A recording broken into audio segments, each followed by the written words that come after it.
English translations in gaming has been a constant effort to localize lots of imports to the US.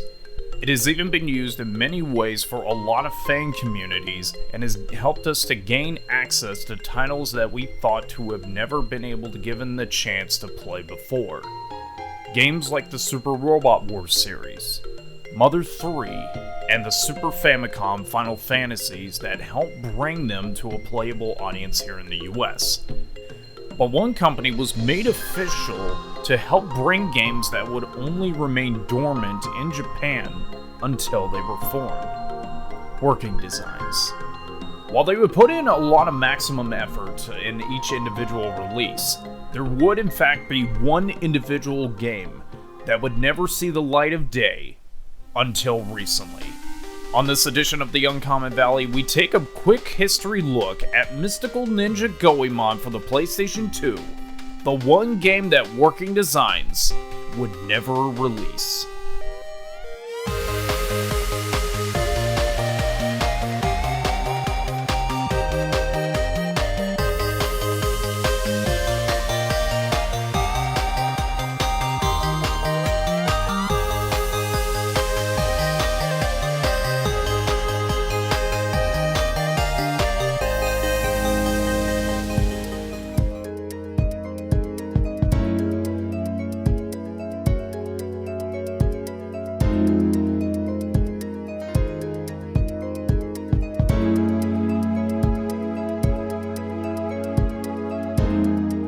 Before companies like NIS, Xseed, and even Atlas bringing over some of their titles from Japan, translated titles from other countries was not a very common sight to see here in the US. It was very hard for us to even get any RPGs for that matter. It was also surprising to see titles like the Dragon Warrior series actually come over here in the US, considering RPGs again weren't really that popular. It was always 2D platformers that were the mainstay here in the US. Back then, it used to take a long time for translations to pretty much get put into the video games to be brought over into the US. But nowadays, the US version does come out the exact same time as the other imports usually do. This way that it's easier for us to be able to read these games. And even companies like PlayAsia are trying to do English translations of games that would never get released. Which brings us to today's topic, and about a particular game that was going to get released, but due to disputes, it would in fact never get released. So we start this story off of the new millennium, the year 2000.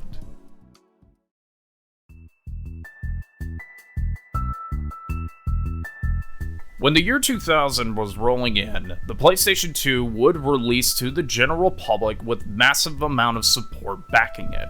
While companies like Sega was struggling to compete against Sony's behemoth, and Nintendo a little over a year away by releasing the GameCube, Working Designs was planning on their next batch of releases for the next generation. While excited about the prospects of being able to bring over titles, there would be disputes between the company and Sony, having trouble with releases like the Arc the Lag Collection, due in part to Sony wanting releases that were more modern than being a few years old. They would then begin focusing their attention on the PlayStation 2, by releasing titles like Gungriffin Blaze, and then during the spring of 2001 with Sylphie the Lost Planet. They were getting ready to bring in an old fan favorite series from the 90s with a revival for Mystical Ninja Goemon during 2002's E3. While there was excitement for them to possibly bring in an old favorite from the Nintendo era, Sony would deny Working Designs the pleasure of doing so. This was mainly due in part to Sony not having faith with the amount of time and effort that Working Designs would put into their releases, that a game from a series that would have undersold would not do well in the US. On top of this, Working Designs was facing its own problems, being too good for its own good.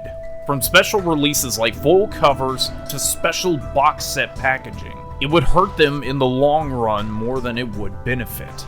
This included with bringing in titles to a current generation that was leaning heavily towards first-person shooters, and thus Ground Lancer Generations would be released on December 7th, 2004, and would be Working Design's last officially released title that they would ever bring out. But another reason why Working Design struggled to localize these games was the companies like Atlas, NIS, and Xseed were doing more releases in the US and would eventually overshadow any momentum that the company would have had. And by 1 year later, Working Designs would officially close its doors for good and would lay off all members of the company. When discussing why the decision was made on the Working Designs message board, Victor Island would mention the very reason why the final release would never happen. Though almost finished and substantially improved from the Japanese release, Goemon is dead for the US, and that was really the final straw. If I can't guarantee that the game I personally chose for us to release in the US can actually get approved and come out, there's no business to be done. It has been over 15 years since that interview took place, which brings us to today. A little bit of news that came out about a few days ago, in fact. Before I went to sleep, I was messaged this screenshot. Yes, you're actually seeing the real prototype. And I had to double check to make sure that it was in fact the one copy that was in production.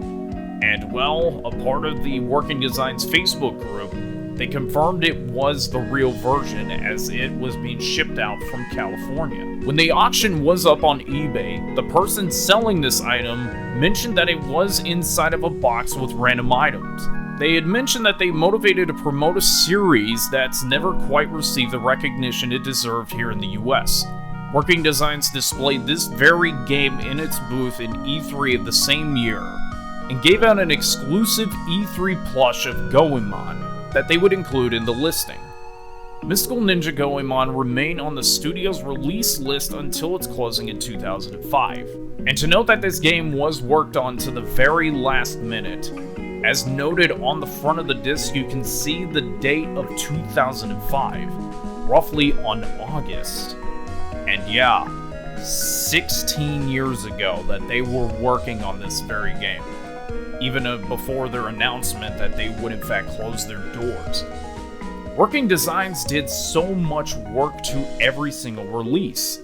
Even during the PlayStation 2 era, they did foil covers, which you can see on this prototype release. And it's sad that this never came out, but the good news is, based on how the rumors are going around, that this was picked up to get dumped online. So for people who are worried that this may in fact just be kept behind closed doors and never be seen by the general public, this is a bit of history that is a one of. There's no other copies except this very one. So for when we'll be able to play this, only time will tell. But for now, history has once again been made. But alas, that is this quick edition of the Uncommon Valley. Thank you for watching as we look to the past into the present.